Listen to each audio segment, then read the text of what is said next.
Hi, I'm Lukas and I'll show you how to start industrial security in an automation system.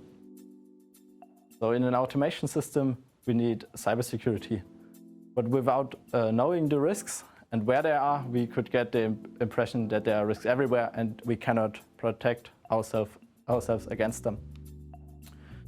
In the early days of IT security, we had one firewall around the system, and once an attacker was in the system, he had access to the entire system. Therefore, we divide our automation system in zones, and we give the zones numbers. Then we do a risk analysis, where we check all the zones for risks, and we analyze their causes, the likelihood, and their impact of damage. So the impact of damage and the likelihood are rated from 1 to 5, where 5 is very likely or very bad. So here we make an example. Let's say we have a bicycle where risk could be a tire blowout caused by a sharp object on the road. The likelihood for that is quite high because there are often sharp objects on the road and bicycle tires are not that robust. Luckily, the impact of damage is quite low. You may be a little bit late, but you're not in danger.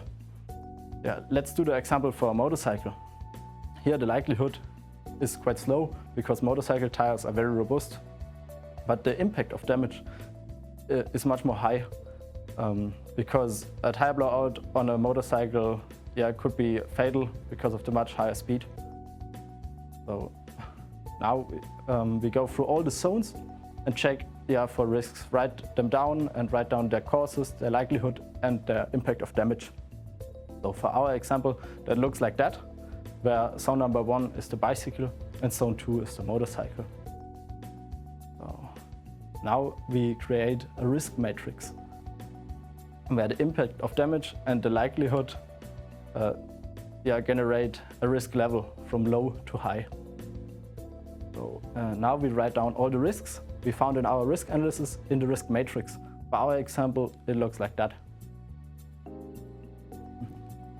Now we can form a complete list of risks where the risks, their zones and the risk levels are in. So for our example, it looks like that, and we can see when we have the risk of a tire blowout in the zone of our bicycle, the risk level is medium-low. For our motorcycle, it's higher, of course.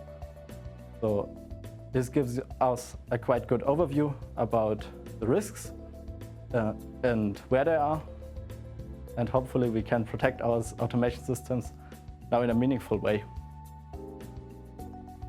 I thank you a lot for listening, and if you want to learn more, you can go to siemens.com/industrial security.